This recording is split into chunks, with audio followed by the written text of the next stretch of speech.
Oops.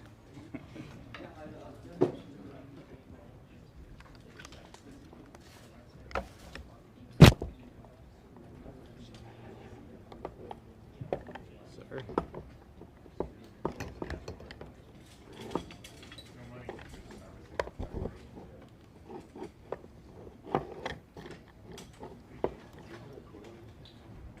I'm gonna get some tape, and so it'll be more stable. Once Thank you. Oh, actually, I got some tape right here.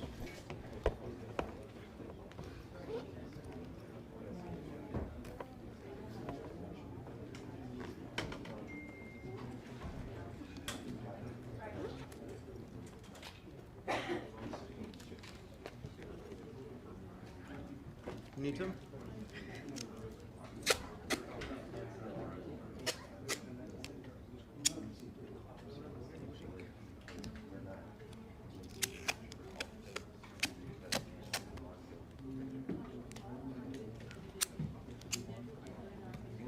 You're welcome.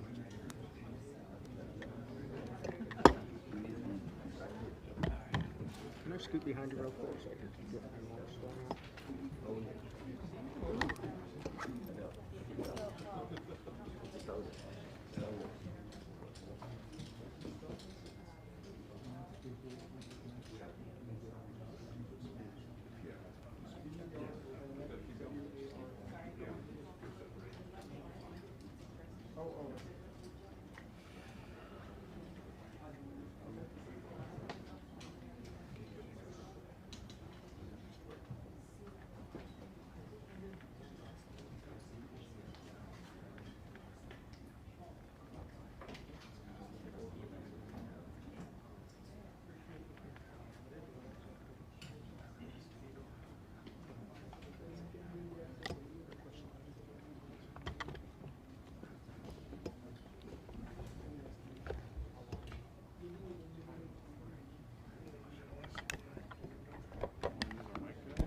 What's that? Well, I'm in, but all these other people, they'll ask. You just want your brand up there. It's all about brand, that's right.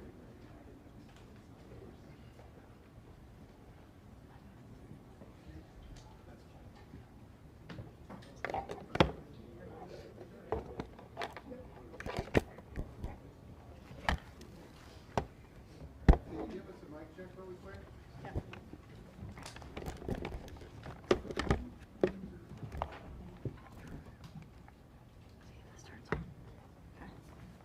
Check, check, check. Mic check. Can everybody hear me? You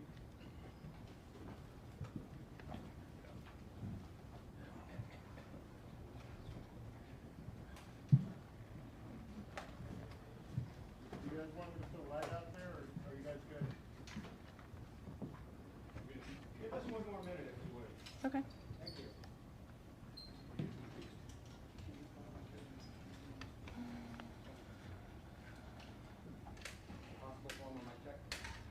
Check, check. Can you hear me?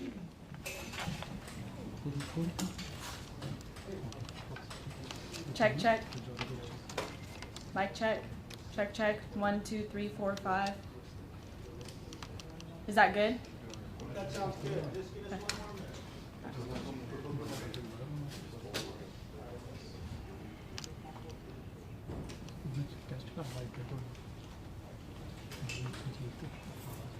You're like,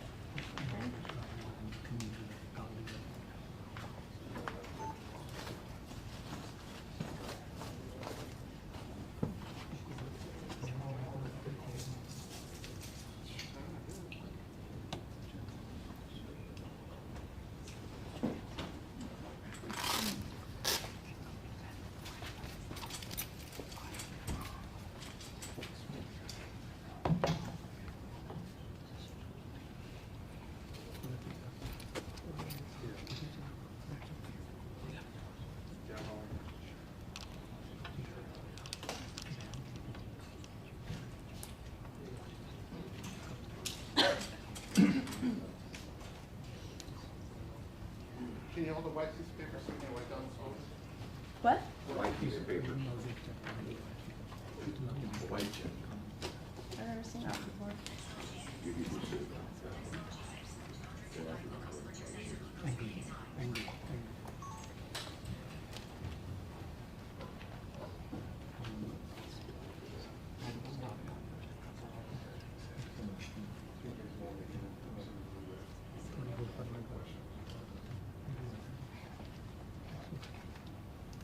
Are you guys ready? All right. Okay. So good morning. My name's Alexandra Britton. I'm the Public Information Officer for the Merced County Sheriff's Office.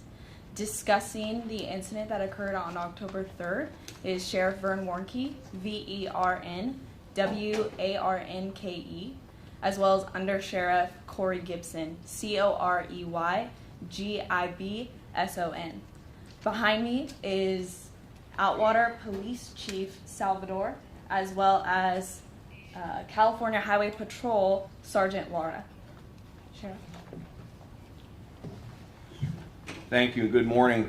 First and foremost, with the folks from the media, you're going to see family here. I would appreciate it if you would respect their privacy in this, and you'll have time to talk with them later after the investigation is complete. We would like you to respect their privacy and let it go at that. On October 3rd at approximately 11:39 a.m., the California Highway Patrol and CAL FIRE were dispatched to Buhack Road and Oakdale Road in Winton for a report of a vehicle fire. After they responded to the fire, Highway Patrol determined who the registered owner was and found out that they lived in the city of Merced, and they requested the city of Merced Police Department respond to the address and try and contact the registered owner. When the police department got to the house, nobody responded. However, they did make communication with a family member. That family member then started to make calls to the people that we were looking for. At this particular moment in time, we have not had any reports of missing persons. It wasn't until the family reached out to us, and then after their several attempts made to report the family missing. At approximately 1:04 p.m. our office was notified and responded to the business on South 59. When our patrol staff, sergeants, and deputies got on scene, they made a determination that we probably had a crime, and through investigative leads they brought detectives in, and they were able to determine that a kidnapping had in fact occurred. At that time the investigation started. Undersheriff, you want to take over there? So while our investigators were out on Highway 59, family continued to reach out to the three missing people. They were able to make contact with someone on one of the phones. That phone was with a farmer that was out in the area of Henry Miller and Elgin, north of Dos Palace. Investigators at the scene continued to look at investigative leads and were able to get into the surveillance system. And so we'd like to go over the surveillance system with you.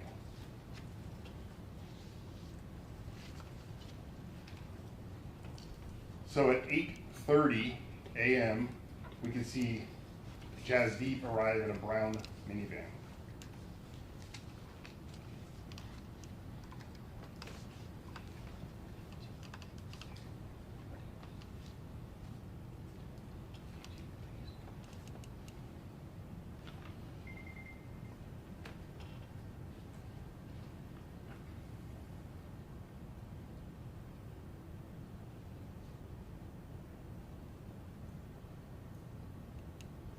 At 8:39, you see Amadeep. He arrives in his black Dodge pickup. It's down the corner. You can see the pickup here. These cameras are motion sensitive, and they go off every 30 seconds once they detect motion, so that some of the video is choppy.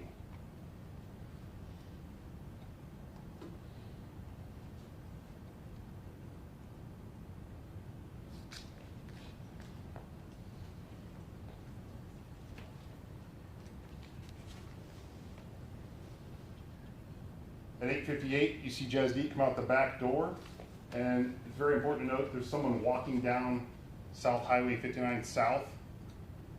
We're not sure if the dog alerted him, if there was some type of motion sensor or some type of app on his phone, the why he came out and looked.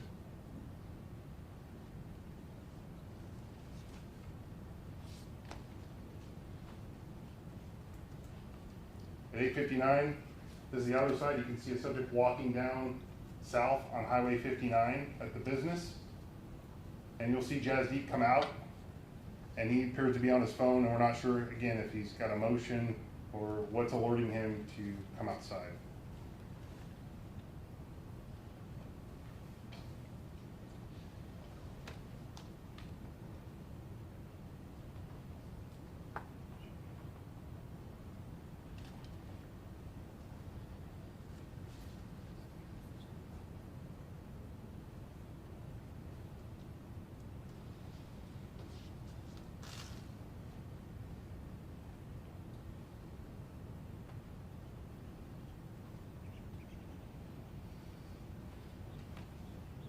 Jazz Deep goes over, makes contact with our suspect, and then you'll see them walking back over towards the building.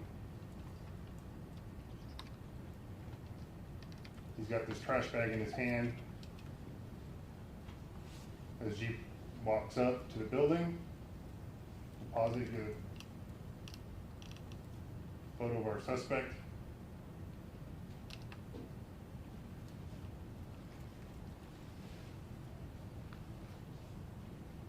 And he'll continue to walk up the ramp. He'll put down the trash bag, and you'll see right there, he pulls out a firearm.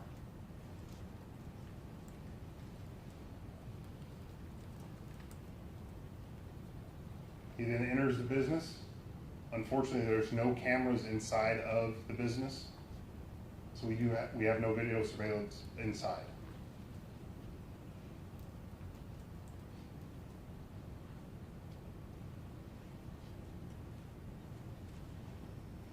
At 9/11, the back door opens.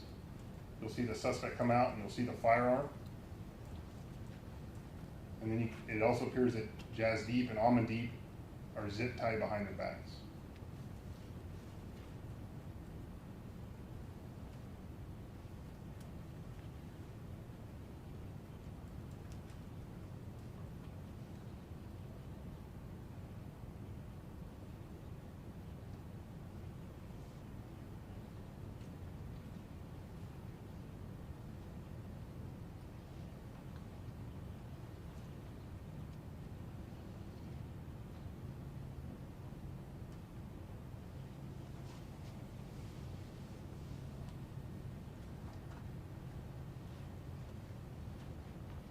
Jazz Deep and Almond Deep are put in the back seat of the pickup truck.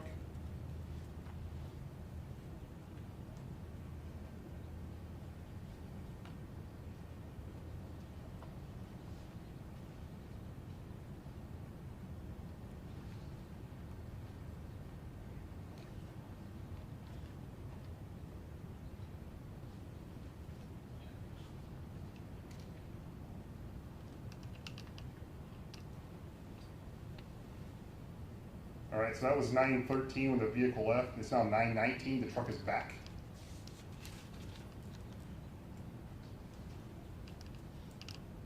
Same suspect gets out of the vehicle, goes back inside the business.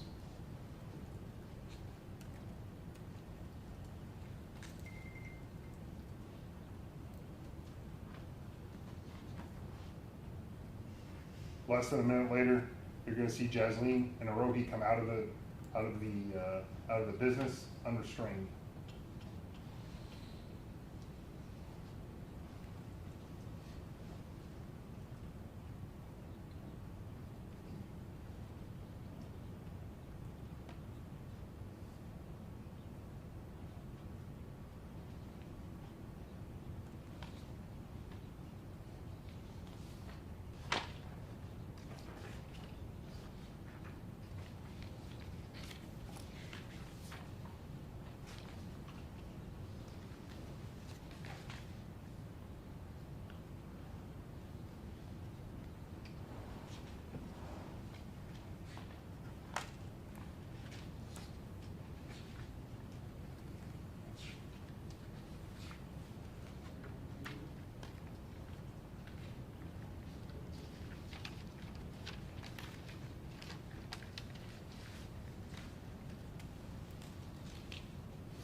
And you'll see the truck leave southbound Highway 59 right before the video ends.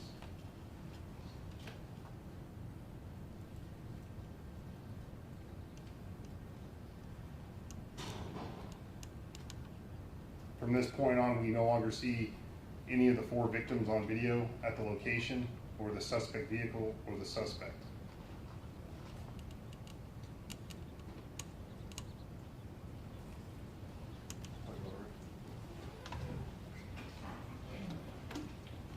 At that point, we assign all of our detectives, including our investigations bureau, our supervised release team, our STAR team, and along with the county magnet to this investigation. They also were able to get the FBI along with the California Department of Justice involved, and we've been working on this case diligently from the moment that we were informed of the missing. From that point, we worked on several investigative leads, which led us to an incident that occurred in the city of Atwater yesterday, just prior to noon. During that incident, the city of Atwater received information that there was an individual in the city that may be connected to this case. Prior to law enforcement arriving on scene, that subject, Jesus Salgado, made an attempt on his life and was taken by ambulance to the hospital for medical treatment.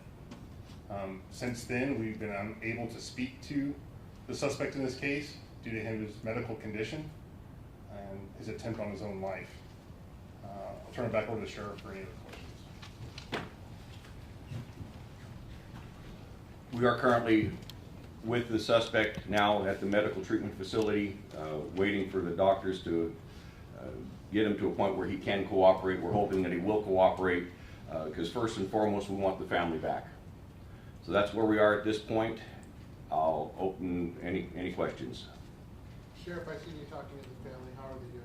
Family's taking it rough as expected, and that's why I asked for your diligence in respecting their privacy in this matter. Let the family deal with the family on this. The media, you guys deal with me, and leave the family alone. It's very upsetting. We got a lot of people here supporting the family, and this right now, until we can get our loved ones back, that's where we're at with this. So let us handle you guys as far as media. Leave the family out of it. Appreciate that. The family has taken it pretty rough, but the family is very, very supportive of what we're doing and supplying whatever they can as far as any information that would help us get their loved ones back. Sheriff, do you believe Salgado acted alone in this? We don't have any evidence to say that he didn't. However, 43 years doing this, everything points to it was probably somebody else, but we don't know until we get some kind of conversation going with the suspect. We're not 100%. It's just that seeing everything that's gone on, I fully believe that there was at least one other person involved, but we don't have any evidence to support that. It's just the circumstances surrounding this. I believe that there is. We don't know. And you still have not been able to link the victims to Salgado in any way, shape, or form? Not yet, and that's what we're hoping for with hopefully a conversation with the suspect. Sheriff, any motive he told about? We don't have a motive. I can tell you that our suspect has a prior history of robbery, and he was actually convicted of it in 2005, and once he was sentenced, he was paroled in 2015, and since the parole, we have not had any major contact with this person at all, but we kind of figure that that's what the motive is right now until we prove otherwise. It's almost always what you can mark is a financial. Okay. Trying to. Is he cooperating?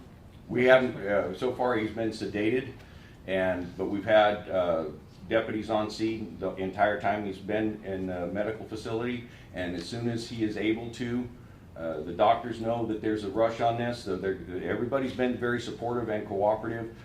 But right now, we've got to get this person into a position where we can start asking questions and hopefully get some answers. Did we get what kind of car did he drive with? The only vehicle that we had that was sustained was the black Dodge belonging to our family. And any others, we've got some possible leads.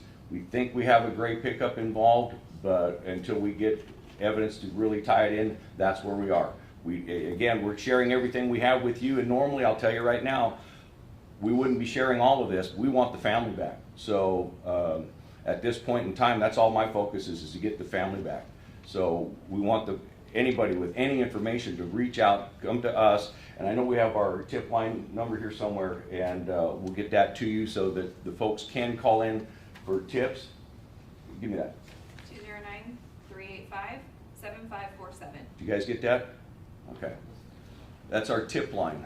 Our dispatch center has been inundated. Please call the tip line. For any folks that are watching this, please call that tip line And that number or the information will be directed immediately to somebody that can follow up on any tips that come in. And we're following every tip that comes in, to include our psychics that are calling in, literally. So we're not leaving any stone unturned, any blade of grass. Everything we have is out there. Our air unit's been out constantly on this. The city of Atwater, as one of their officers, is one of our pilots, and they've been very diligent in getting that support in. The city of Atwater, tremendous help in making sure that we keep that aircraft in the air to do whatever we can. California Highway Patrol, as you can see, they're here. We've got the FBI and DOJ involved in this. We've got dozens of law enforcement personnel working day and night for this. We keep going until it's concluded, and that's just how it goes. I mean, literally, there's not 5 o'clock we go home. It's not that way with us. They continue on until they run out of leads. Sheriff, The how, farmer that found one of the cell phones, what, if anything, did that farmer say? That he found the phone in the middle of the street, okay? And that was all it was to it. Unfortunately, the family called that number and he answered. That's how we got the information. We sent a detective and got possession of those phones. Any Yes, sir. surveillance in the area? No, in that, yeah. What silver pickup truck you were mentioning? How did that tie in? Just in some other videos that we're seeing, and just like I say, everything that we've got, that's what we're going on. We had one, and we're looking into that. So like I say, everything that we have that could be possible, everything is on the table. Nothing's off the table, sir. Did the suspect attempt suicide before your deputies arrived, or was this after they? No, he attempted suicide prior to any law enforcement contact. The family had told our suspect that they had in fact contacted law enforcement because of what he had told them, and rather than talk with law enforcement, he attempted to take his own life. Are you able to say what he was attempting to do? No, I will. We know how. We're not sharing that in case we have other information coming in that can tie into that directly. So that's why we're holding that in. But we can tell you that he attempted to take his own life. how far from the crime scene? It was at a house in the city of Atwater. It wasn't anywhere near the crime scene. Yes, ma'am. The robbery in 2005, did that involve kidnapping? It involved false imprisonment. There's a difference between false imprisonment and kidnapping. False imprisonment is stationary, so I go into your house, hold you there, can't make you leave or won't let you leave. That's false imprisonment. Kidnapping is I take you out of your house to someplace different. And that was also armed robbery. And just so happens, Under Sheriff Gibson was the detective that worked that case. What kind of business does the family run? It's a trucking company. Sheriff, do you think this is a hate crime? No, I don't believe that's involved at all. At this point, we have nothing to indicate other than we think always money until we've proven otherwise. So, and again, we're hoping to find out today as soon as possible by our suspect. Hopefully he will cooperate with us and give us some information. Right now, the big question and the first question is asked, where's the family? And that's where we're going. So I shared with the family, obviously we have to worry about court and everything else. I'm not worried about court right now. We'll deal with court later. I'm worried about getting that family back. And that's how we're focused on this. 100% of our energy is trying to get our family back. Any businesses nearby who have CCTV over there? We've checked every business, every residence that we've been able to. We've had a couple where the truck was burned. We're trying to get that, but it's really grainy stuff. We're talking about out in the rural, very rural areas. So every place that's been going on, detectives, all of our people have been trying to get whatever information and whatever videos are available. Yes, sir. The weapon that was used in the kidnapping, do you have that in your possession? No, that weapon is still outstanding. Any other victim in their area? Was anybody else in the building at the time? Everybody in the building that we know of was taken by the suspect with him having a gun in his hand. So the threat of the gun in his hand, we're hoping that because the family cooperated with the suspect, that it will get good results here. That's what we're hoping for at all times. That's why we're working so hard to make sure that this comes to that conclusion. Sheriff, you said that money tends to be part of the motive here. Was there anything big or valuable missing from the business? We haven't determined on anything. Family's been very good about giving us all the records. I will tell you, with the FBI's help, Dealing with the local financial institutions has proven challenging, and they're a little bit, I'll say, slow in getting any information to us. They're doing what they can when they can, but what we're finding out is the right hand doesn't know what the left hand's doing. So you got one aspect of the financial institutions got in charge of all the videos. The other hand is doing all the financials. Well, they don't talk to each other. And we've got to have both of those communicate. So we're working on getting that part done. So again, we can only move so fast as other people, but we're on the ground getting after it. Until we get it, otherwise, to me, almost all crimes are committed based upon, you know, the financial aspect, until we find something different. So we're going at it, eyes open, you know, everything's on the table, but that's the only thing we can figure out because of this guy's history. That was his motivation back then, so I'm figuring it's probably the same now. And he also was caught at an ATM bank. I mean, what kind of card did he use? Was it one of the big ones? Okay, let's clarify something. With the bank, we know we had a transaction with our family. The bank had two transactions at the exact same time. They gave us a photograph from a different bank. Okay, it wasn't intentional, wasn't it? But it was there. So we got that person identified and cleared off the radar. He's no longer a person of interest. So we're hoping to get the other information. That was a transaction big enough that could be related to that money thing you were saying? It wasn't a lot, but it was still a transaction using our family's financial information. So that's again with the money. Again, the information we don't want to let out about how much, because we want people, if they got information, we want to know that they're telling the truth and are accurate with it. But because of that, the transaction itself leads me to believe that there was a money issue. Sheriff, is time of the essence because of the baby? It's everybody, not just that family, but we got family here. Time is of the essence because we want to get this taken care of now. We don't know where, we don't know what. We want that to happen. So right now, prayers need to be going that somehow this suspect is convinced to talk to us, because that person right now is our sole lead on where the people are. We're working everything else. Yes, dear? Yesterday, you guys said he was in critical condition. Today, you're saying that you guys are hopeful that he is going to wake up. Is he doing better? Well, the wake up part was a medically induced sedation, okay? Because of the treatment, they didn't want him thrashing around. I can tell you that every time he's even come near consciousness, he's been violent, okay? So we don't know, but the medical issue is because the doctors are treating him, and to get that treatment done, he has to be sedated.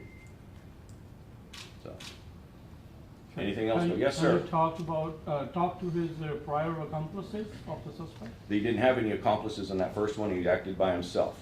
Even and then 2005. Okay, as that investigation clearly showed, he was by himself and he knew the victims.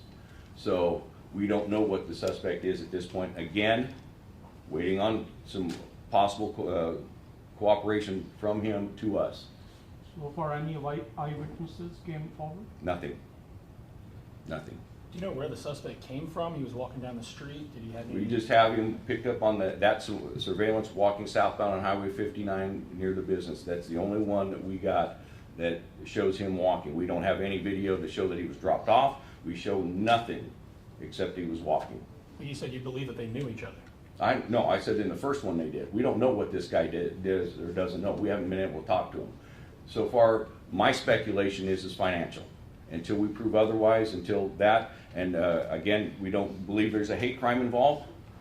We just think that this guy, because of his history, he's a robber, he's a thief, he needs to be in prison, okay? So that's where he needs to be. Hopefully we'll get him to communicate with us so we can get this family. Going back to the bank, can you give the location of that ATM that you used? No.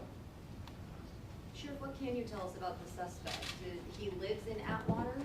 The suspect has been a Merced County resident, and I believe he's also been a Madera County resident, is that right? Yes. And since he was paroled in 2015, little is known. Okay, we're still trying to gather information on his personal side, but like I say, right now we're just trying to get the family. Once we get the family back, then we're going to start piecing together everything so we can go to trial. But right now, trial's the farthest thing on my mind.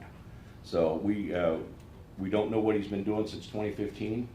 We're gonna try to find that out, but like I say, once we get today. So that's where we're stuck at right now. So giving you all the information we have pertaining to this. Some of the stuff we're not sharing because in case somebody steps forward, okay, they can say, well, I saw him at whatever bank. Thank you. Then we know that person is telling us the truth. If we give that information, somebody goes, hey, we can, you know. We've discouraged the family at this point to offer any rewards because everybody in the world comes out. We will entertain that later as this thing progresses. I saw another, yes, ma'am. Yesterday, you guys said that the Dodge truck was burned. Was there any evidence inside or anything? Just that everything was scorched. If you had CAL FIRE here, they would tell you the one thing: fire kills all. And you know, once you've done that, we had the physical evidence. There was no indication of anything other than a burnt truck. People were saying about all kinds of gruesome stuff. There was nothing like that. It was just the truck that was burned. So. Were there tire tracks leading away from that truck? Were they walking? Do you have any idea? That part I was not on scene, and if the investigators found that, they did not share it with me. Do you believe the suspect is a transient at all, or does he have a residence? No, I believe he's a resident of this county and or Madera County because he's got family members here. Sheriff, while the cameras are here, does the family want to make any plea publicly today while everybody's available? Yes. Would you like to, Mom?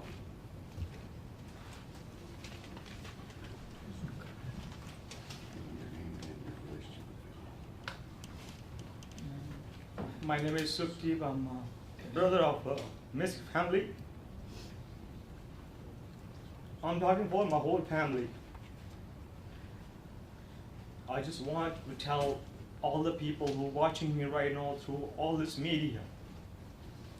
Every store, gas station, everybody who ever have the cameras, please check the camera. If you guys have any helpful tip or video, please provide it to the Sheriff Department or Law Enforcement Department.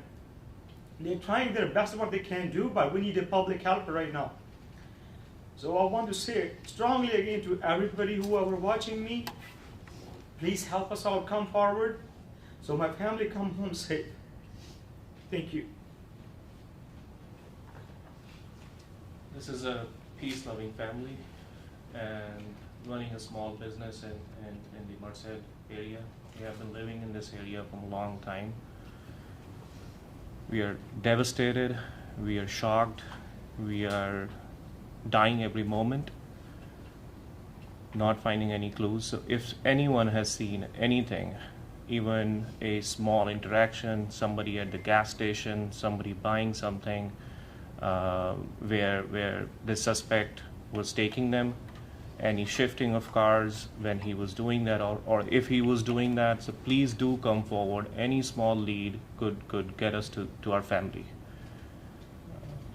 And I wanted to also thank all the Sheriff Department and the people that are involved, the media channels, outlets as well. And I would also say that please share it. It could be beyond California, so if we could get help, taking it out to all of the public, national news, that will, get us more traction in finding those suspects. Thank you. Can we get your name? Your name? Balwinder. Balwinder. How do you spell it? Balwinder. Has it been pretty, I'm sure it's really hard. How do you deal with something like this? It's something that nobody is prepared for dealing with, right? So we are just hoping and praying every moment. We put a lot of faith in our police department that they will be able to find our family. But all of us are trying to look for ways that we can deal with this, or we can help out in any ways. If we could, start, handing out pamphlets or things like that at gas stations, at convenience stores. Like somebody might have seen something. We want to reach out to the public and request them to come forward.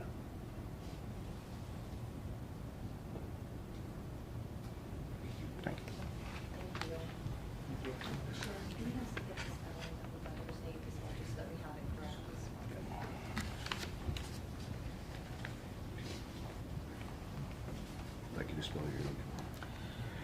Sukhdeep, S-U-K-H, D, David, E-E, P as in Peter. Sukhdeep Singh, S-I-N-G-H. And your brother? I'm a brother, yes. First cousin. Thank you. All right, folks, if there's no more questions on this, we're going to conclude this conference.